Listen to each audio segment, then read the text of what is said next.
পুনতে মই ইংৰাজী নতুন বছৰৰ 2023 বৰ্ষৰ সকলোলৈ মোৰ শুভেচ্ছা মই জ্ঞাপন কৰিছোঁ।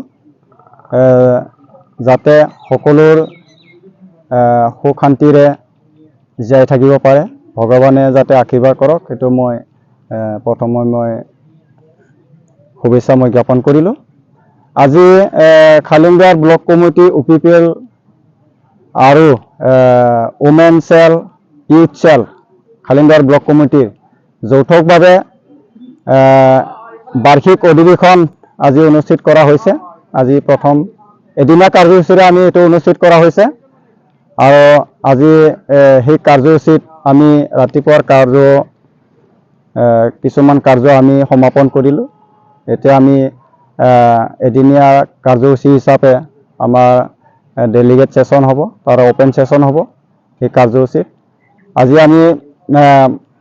আজি সেই কাৰ্যসূচী ৰূপায়ণ কৰিবলৈ পাই আমি সুখী হৈছোঁ যে UPPL দল আজি 8 বছৰ মানে ভৰি দিছে। নতুন এটা দল, কম বয়সীয়া দল বুলি ক'ব লাগিব। আৰু এই কম বয়সতে আজি UPPL দলে ৰাইজৰ যি মানে আদৰণি পাই ফেলে বা ৰাইজৰ আশীৰ্বাদ লৈ ফেলে আজি চৰকাৰ কৰিবলৈ, বিটিআৰ চৰকাৰ কৰিবলৈ আমি সক্ষম হৈছোঁ। সেইটো আমাৰ কাৰণে মানে গৌৰৱৰ কথা।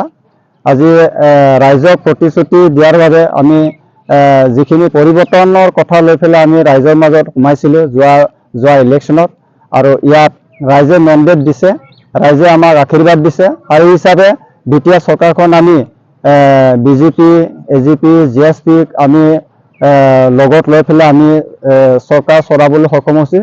আৰু এইটো 2 বছৰ আমাৰ অতিক্ৰম হ'ল। লগতে আৰু অসম চৰকাৰতো আমি অংশীদাৰ হ'বলৈ পাইছোঁ। এজন কেবিনেট মিনিষ্টাৰ আমি পাবলৈ সক্ষম হৈছোঁ। ইফালে ভাৰত চৰকাৰতো ৰাজ্যসভাৰ MP হিচাপে এজন MP পাই ফেলে আমি ভাৰত চৰকাৰতো অংশীদাৰ হ'বলৈ আমি সক্ষম হৈছোঁ।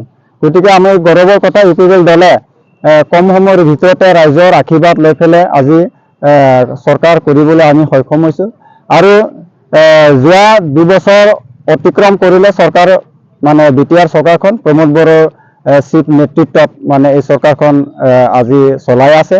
আমি UPPL দল হিচাপে আমি সুখী, কাৰণ আজি চৰকাৰে যিখিনি ৰাইজক প্ৰতিশ্ৰুতি দি ফেলে ৰাইজক সেৱা কৰিম বুলি যিখিনি মানে কথা দি ফেলে আজি চৰকাৰ চলাইছে, তেখেতসকলে আজিলৈকে তেওঁলোকে মানে ৰাইজক সেৱা কৰিবৰ কাৰণে দিনে নিশাই কাম কৰি আছে। আৰু বহুখিনি আঁচনি তেওঁলোকে ৰূপায়ণ কৰিলে চৰকাৰে, বিটিআৰ চৰকাৰে। আৰু বহুতখিনি কাৰ্যসূচী, বহুতখিনি মানে মিছন লৈ ফেলে মানে কাম কৰিবলৈ আজি প্ৰতিশ্ৰুতি মানে তেওঁলোকে কাম কৰি আছে আজি চৰকাৰে। গতিকে সেইবিলাক লৈ ফেলে আমি দল হিচাপে আমি সুখী হৈছোঁ। আমি আশা কৰিছোঁ যে চৰকাৰে নিশ্চয় ৰাইজক যি এটা প্ৰতিশ্ৰুতি দি ফেলে কাম কৰিম বুলি তেওঁলোকে মানে চৰকাৰত আহিবলৈ সক্ষম হৈছে, গতিকে নিশ্চয় ৰাইজৰ কাৰণে কাম কৰিব।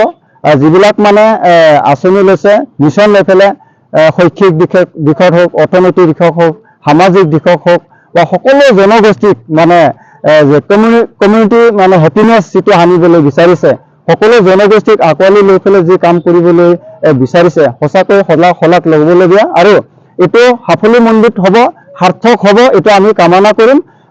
আজি সকলো জনগোষ্ঠী যাতে নিজৰ ভাষা সংস্কৃতিক মানে জাতিক মানে জীয়াই ৰখাৰ যি এটা তেওঁলোকে মানে এটা চিন্তাবোধ হৈছে যে আমি জীয়াই থাকিম না নাথাকিম, আমাৰ সংস্কৃতিক জীয়াই থাকিব নাথাকিব, তেনেকুৱা অস্তিত্ব আমাৰ ৰক্ষা হ'ব না নহ'ব, তেনেকুৱা এটা প্ৰশ্ন আছিলে। কিন্তু আজি আমি আশা কৰিম যে নিশ্চয় চৰকাৰে তেওঁলোকক মানে তেনেকুৱা যি তেওঁলোকৰ সমস্যা আছে, সেই সমস্যাবিলাক সমাধান কৰিবলৈ যাতে মানে সকলোকে সেৱা কৰে, সেইটো আমি আশা কৰিম আগন্তুক দিন সময়ত। আৰু ৰাইজকো আমি আহ্বান কৰিম যাতে চৰকাৰে যিখিনি মানে কাম কৰিবলৈ বিচাৰিছে বা চৰকাৰে যিবিলাক আঁচনি ল'ব, আমাৰ যাৰ বিষয়াবিলাক আছে, অফিচাৰবিলাকে আছে, তেখেতসকলে যাতে মানে সহযোগিতা আগবাঢ়িব, সেইটো আমি কামনা কৰিম। গতিকে আমি UPPL দল হিচাপে আমি যিখিনি আমাৰ পৰা মানে নজৰ দিব লাগে, আমি চাব লাগে, বা মানে চৰকাৰে ৰাইজৰ কাৰণে কাম কৰিছে না কৰা নাই,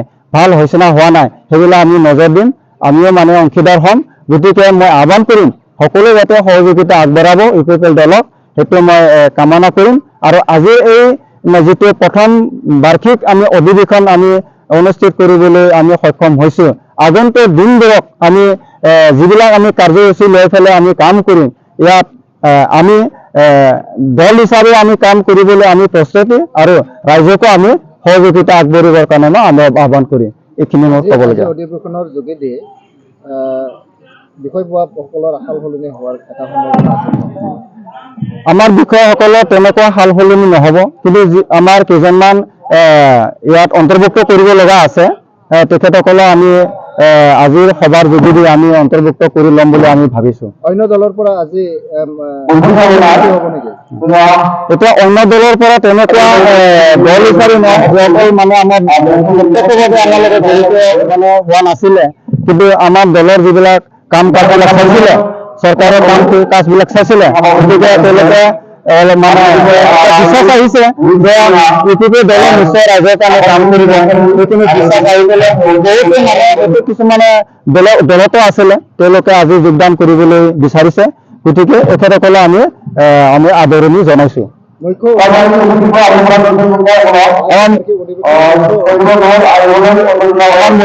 মুখ্য অতিথি হিচাপে আমি আহ্বান কৰিছিলোঁ আমাৰ UPP দলৰ সাধাৰণ সম্পাদক ৰাজু কুমাৰ নাজিৰাদেৱক। তেখেতে আজি চেন্ট্ৰেল উমেন আৰু ইউথ দলৰ ট্ৰেইনিং চলি আছে, মানে লিডাৰশ্বিপ ট্ৰেইনিং চলি আছে, তাতে তেখেতে ব্যস্ত হ'বলগীয়া হৈছে। আমাৰ ডিপুটি চিফ আছে মুখ্য অতিথি হিচাপে